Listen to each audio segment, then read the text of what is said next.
एक बार जोर से भारत माता का जयकारा लगाएंगे सारे जने, पूरे दिल से मुट्ठी बंद करके हाथ ऊपर करके जोर से बोलेंगे, भारत माता की इनकलाब इनकलाब, वंदे वंदे। हरियाणा के कोने कोने से आए हुए मेरे भाइयों बहनों, माताओं, बुजुर्गों, बच्चों, आप सब लोगों को अपने भाई, अपने बेटे का नमस्कार, सबको मेरा प्रणाम। सबसे पहले तो मैं उन 300 से ज्यादा शहीदों को नमन करता हूं। अभी हमने उनको यहां पे श्रद्धांजलि दी, लेकिन पूरे देश की तरफ से उन 300 लोगों की शहादत को नमन करता हूं, जिन्होंने किसानों के लिए संघर्ष करते करते खुशी खुशी अपनी जान गंवा दी।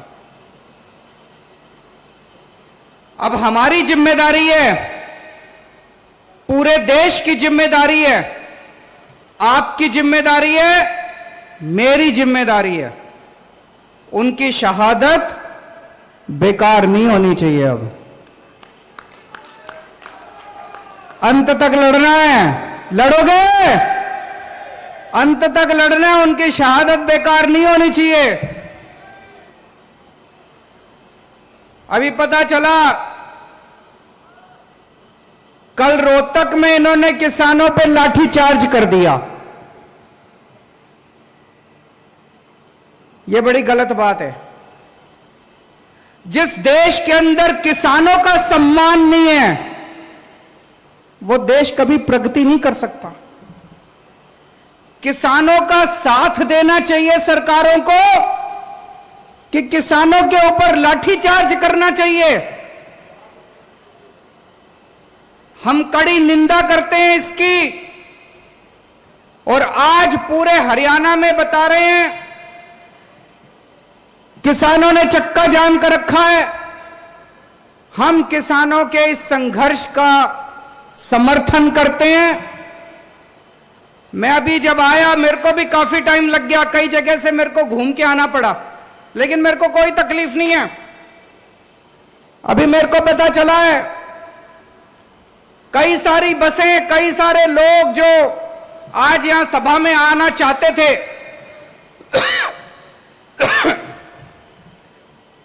वो जगह जगह चक्का जाम में फंसे हुए हैं।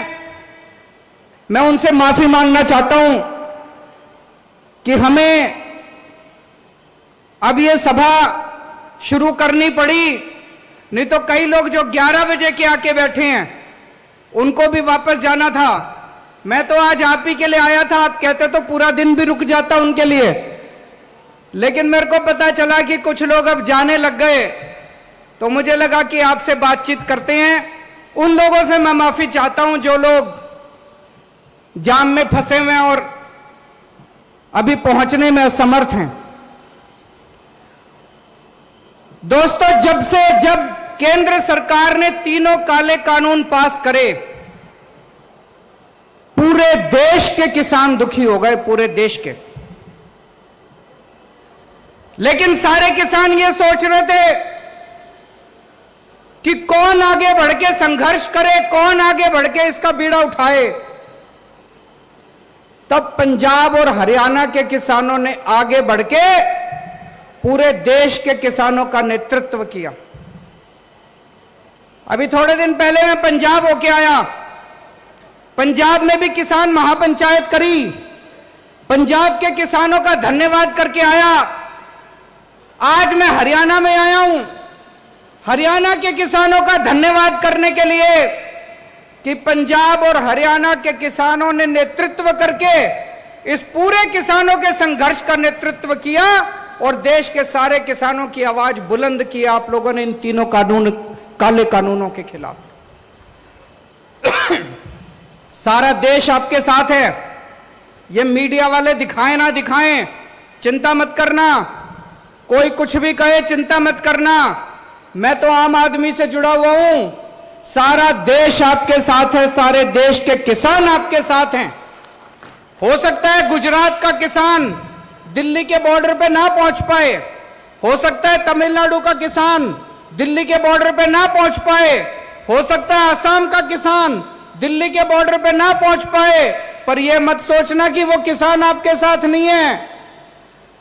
रोज सवेरे इस देश का हर किसान दिल्ली के बॉर्डर के ऊपर बैठे हुए किसान के लिए प्रार्थना करता है, दुआ करता है कि हमारे संघर्ष में हमारा ये संघर्ष सफल होना चाहिए।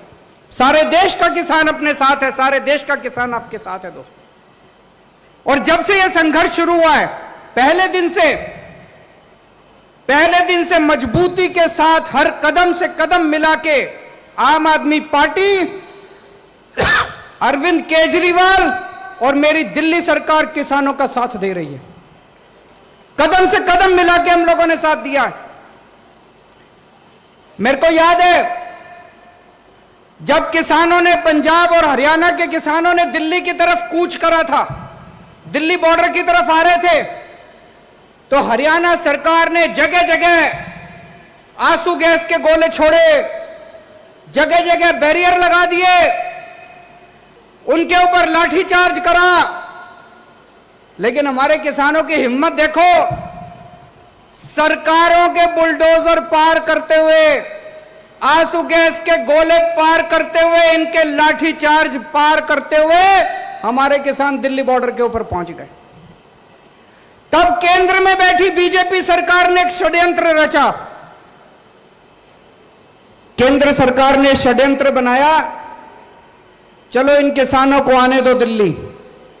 जब ये दिल्ली पहुंचेंगे तो केंद्र सरकार ने दिल्ली के 9 बड़े बड़े स्टेडियम उन्होंने सोचा इनको जेल बना देते हैं।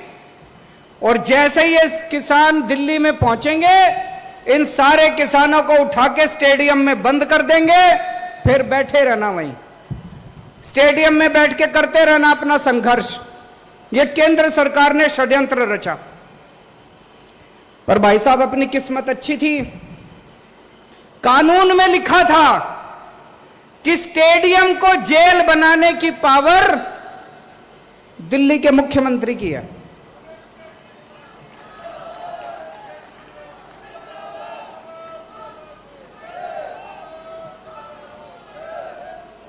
कानून में लिखा था कि स्टेडियम को जेल बनाने की पावर दिल्ली के मुख्यमंत्री की है। तो केंद्र सरकार ने फाइल भेजी मेरे पास, और भाई साहब फोन पे फोन आने लगे। इतना प्रेशर डाला इन्होंने, केंद्र वालों ने इतना प्रेशर डाला कि ये जेल बना दो, जेल बनाना बहुत जरूरी है, लॉ एंड ऑर्डर प्रॉब्लम हो जाएगी। धमकी भी दी उन्होंने मेरे को, तुम्हारी पावर खत्म कर देंगे, ये कर देंगे, वो कर देंगे। पर भाई साहब मैं नहीं माना, मैंने फाइल रिजेक्ट कर दी उनकी।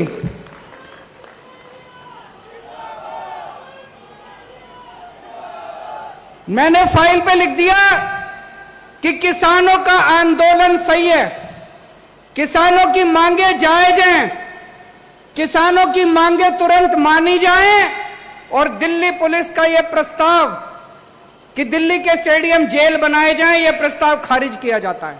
और मैंने फाइल उनकी वापस भेज दी। भाई साहब इतना नाराज हुए, ये इतना नाराज हुए मेरे से, इतना गुस्सा हुए, आग बबूला हो गए केंद्र सरकार बीजेपी वाले।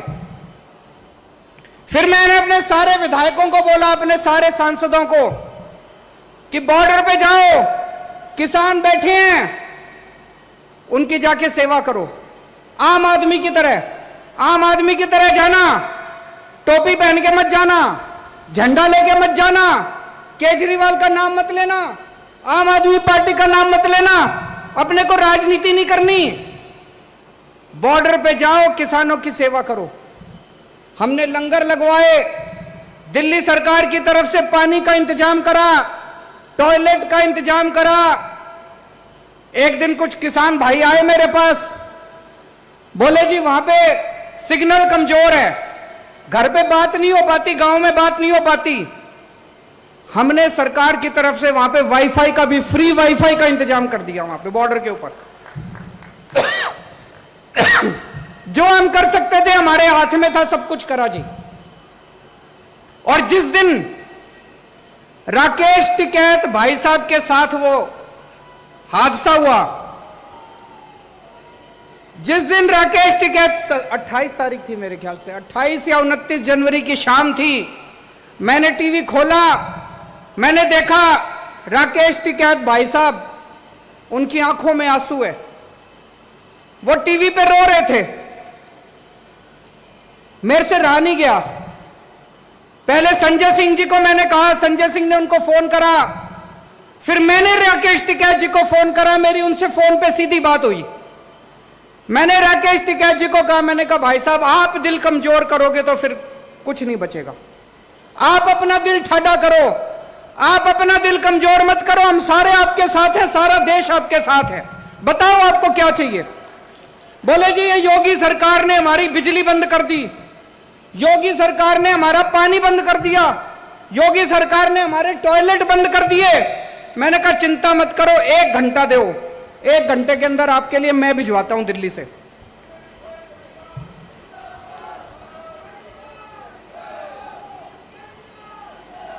एक घंटे के अंदर हमने जनरेटर भिजवा दिए, बिजली का इंतजाम कर दिया, टॉयलेट का इंतजाम कर दिया, पानी का इंतजाम कर दिया, सारा इंतजाम कर दिया। और मुझे बड़ी खुशी है कि आज भी किसान आंदोलन 4 महीने के बाद जिंदा है। अभी भी वो कुछ नहीं कर पाए, इसी वजह से वो इतने परेशान हो रहे हैं मेरे से, इसी वजह से इतने नाराज हो रहे हैं। और अब वो संसद के अंदर एक बिल लेके आए हैं केजरीवाल को सजा देने के लिए। बहुत बड़ा खामियाजा भुगता है हमने, किसान आंदोलन का समर्थन करने के लिए वो अब हमें सजा दे रहे हैं। वो एक कानून लेके आए, कानून पास कर दिया संसद ने कि दिल्ली के अंदर चुनी हुई सरकार, चुने हुए मुख्यमंत्री की कोई पावर नहीं होगी, सारी पावर लेफ्टिनेंट गवर्नर की। भाई साहब इसलिए आजादी की लड़ाई लड़ी थी क्या? आजादी की लड़ाई लड़ी थी कि देश आजाद होएगा, जनता की ताकत होएगी, जनता वोट डालेगी, वोट डाल के अपनी सरकार चुनेगी, सरकार जनता के लिए काम करेगी। अरे ये कैसा कानून कि जिस सरकार को जनता ने 70 में से 62 सीट दी, 70 में से एक बारी 67 सीट दी, उस सरकार की कोई पावर नहीं और तुम्हारे लेफ्टिनेंट गवर्नर की सारी पावर। संसद के अंदर जब ये बिल पे चर्चा हो रही थी, सुशील गुप्ता जी वहीं बैठे थे संसद में, बीजेपी के एक एक सांसद ने खड़े होकर बोला केजरीवाल ने किसानों का समर्थन किया था, इसलिए केजरीवाल को सजा दे रहे हैं हम लोग। सुन लेना आप YouTube के ऊपर, सोशल मीडिया पे सुन लेना इनके बीजेपी वालों के भाषण। बीजेपी वाले संसद में खुलेआम बोल रहे थे, चैलेंज कर रहे थे कि दिल्ली के मुख्यमंत्री ने किसानों का समर्थन क्यों करा, दिल्ली के मुख्यमंत्री ने किसान आंदोलन का समर्थन करा, इसलिए केजरीवाल को यह सजा दी जा रही है। मैं उनको कहना चाहता हूं, हमारे 300 किसान भाइयों ने शहादत दे दी, अपनी जान दे दी। इस किसान आंदोलन के लिए अगर केजरीवाल की जान भी चली जाए,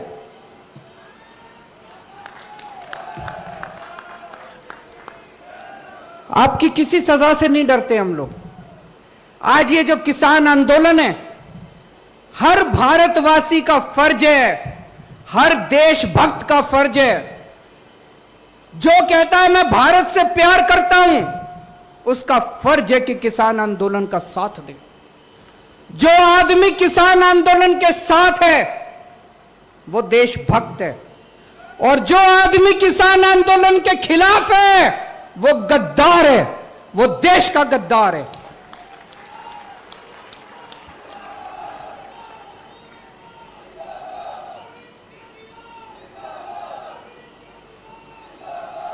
इस किसान आंदोलन को सफल बनाने के लिए केजरीवाल को जो भी कुर्बानी देनी पड़ेगी, आज मैं इस मंच से आप लोगों को कहना चाहता हूं, मैं हर कुर्बानी देने के लिए तैयार हूं।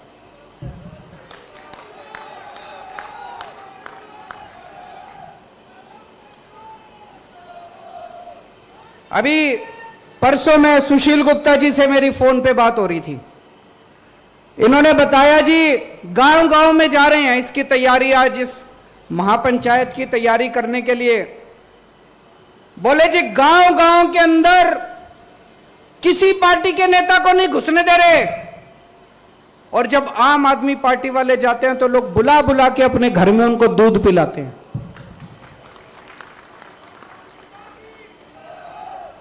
जिन गांव के अंदर दूसरी पार्टी के नेताओं का घुसना मना है, जिन इलाकों के अंदर दूसरी पार्टी के नेताओं को दौड़ा दौड़ा के भगाया जा रहा है, वहां पे आज आम आदमी पार्टी के कार्यकर्ता को इज्जत बख्शी जा रही है। पूरे देश के अंदर आज सब लोग एक ही बात कह रहे हैं कि आम आदमी पार्टी किसानों की पार्टी है। अगर किसानों का कोई भला सोचता है तो आम आदमी पार्टी सोचती है। मेरे लिए यह सबसे खुशी की बात है, मेरे लिए यह बड़े सम्मान की बात है। इससे बड़ा मेरे को और मेडल नहीं चाहिए कि आज किसान मेरे को अपना छोटा भाई मानते हैं, आज किसान मेरे को अपना बेटा मानते हैं, आज किसान मेरे अंदर अपना हितैषी देखते हैं। मेरे लिए इससे बड़ी बात नहीं हो सकती दोस्तों। इसकी जो सजा देना चाहती है केंद्र सरकार मेरे को सजा दे, मेरे को इसकी कोई परवाह नहीं है।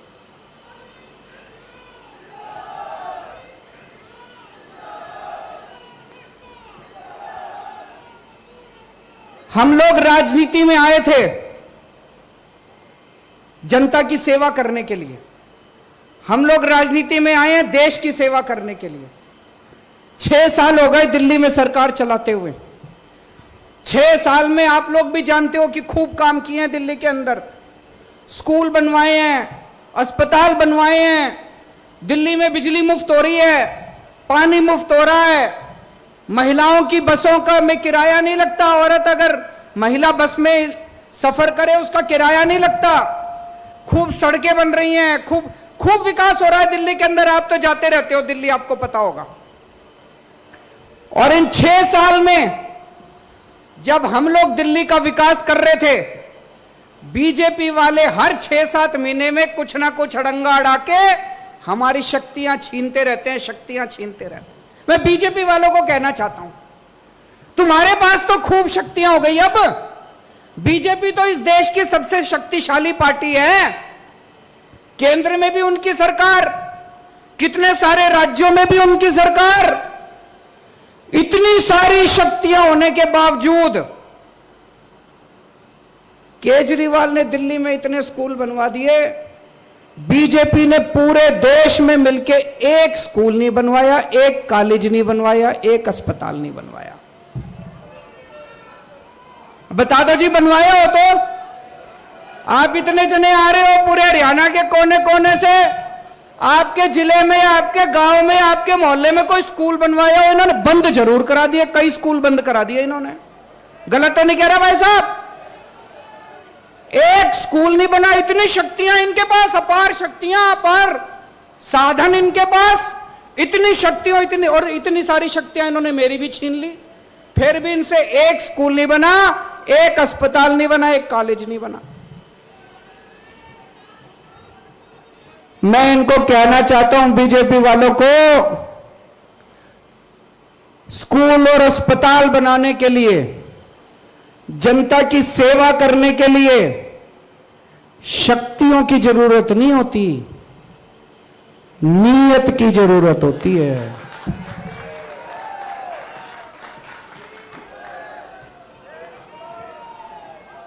तुम्हारे पास शक्तियां तो बहुत है, तुम्हारी नीयत खराब है। केजरीवाल के पास शक्तियां नहीं है, हमारी नीयत साफ है। तुम हमारी जितनी मर्जी शक्तियां छीन लो, ये दिल्ली के अंदर स्कूल बने थे और बनते रहेंगे, दिल्ली के अंदर अस्पताल बने थे और बनते रहेंगे।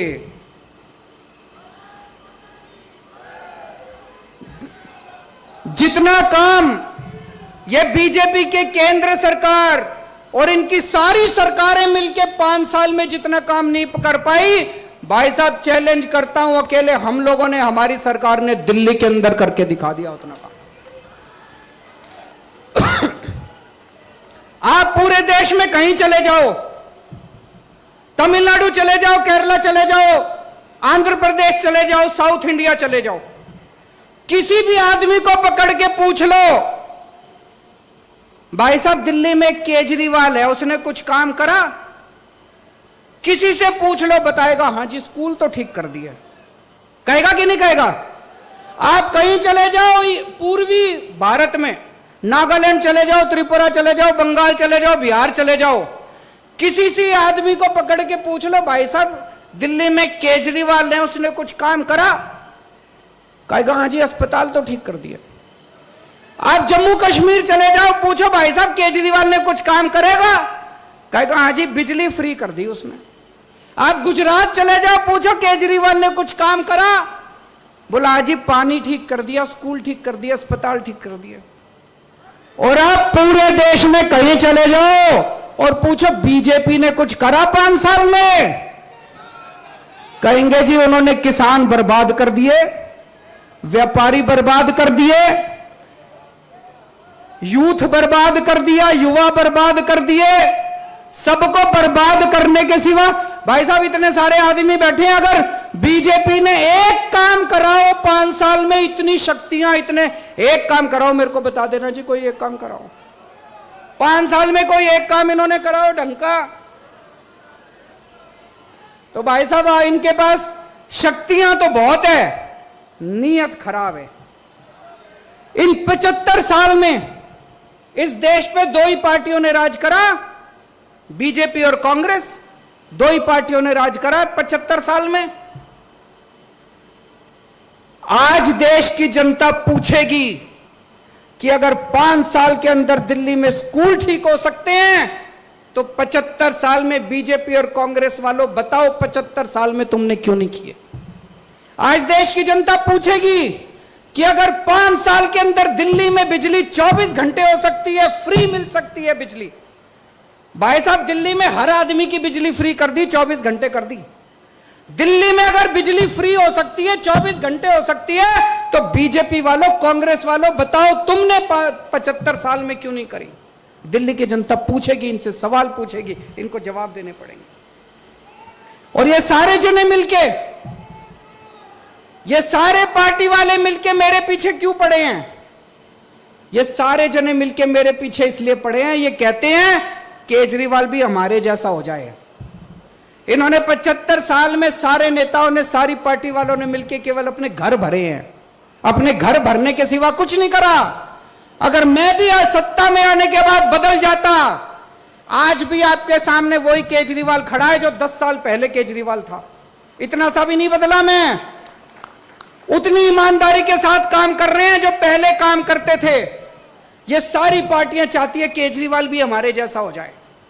ये चाहती है मैं भी अपना घर भी भरूं, थोड़ा मैं कमाऊं, थोड़ा इनको कमा के दूं, तो ये मेरी शक्तियां नहीं छीनते, तो ये मेरे खिलाफ नहीं होते। आज ये सारे मेरे खिलाफ इसलिए हैं क्योंकि मैं इनके जैसा नहीं बना। आज भी मैं देश की सेवा कर रहा हूं, जनता की सेवा कर रहा हूं।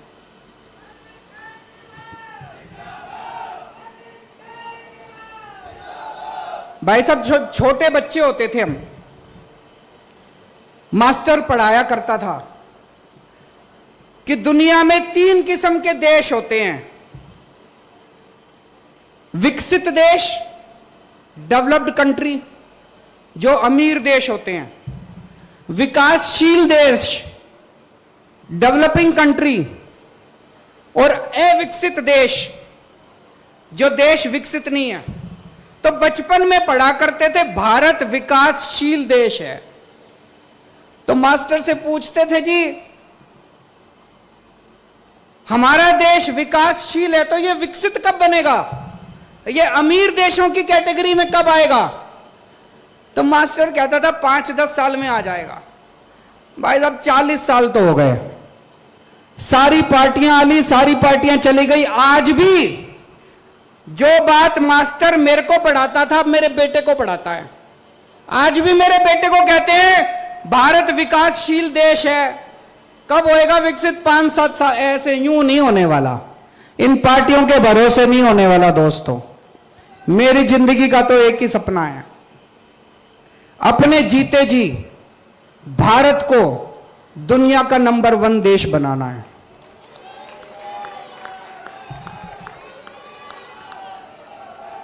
दिल्ली बदल के दिखा दी 5 साल में। 5 साल पहले दिल्ली का बुरा हाल था, आज दिल्ली की जनता इतनी खुश है और इतना प्यार करती है। पिछली बार 67 सीट दी थी, इस बार 62 सीट दी है। दिल्ली बदल के दिखाई है। अब मैंने तो भगवान से मेरी सेटिंग है जी, भगवान से मैंने सेटिंग कर रखी है कि इस पृथ्वी से मेरे को तब तक मौत नहीं आएगी जब मैं अपने भारत को दुनिया का नंबर 1 देश जब तक मैं ना देख लूं।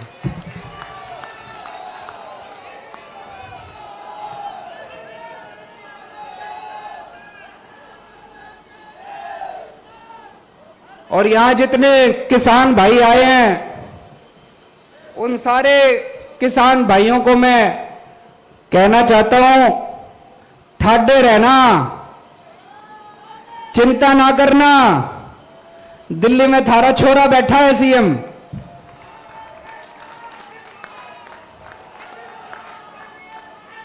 अंत तक, चाहे कोई कीमत चुकानी पड़े, अंत तक किसान आंदोलन का साथ देंगे। और दोस्तों, मेरा दिल कहता है समय लग जाए, लेकिन किसानों की मांगों के सामने, किसान आंदोलन के सामने बीजेपी को झुकना पड़ेगा, केंद्र सरकार को झुकना पड़ेगा। इनका गरूर खत्म होगा। भारत माता की।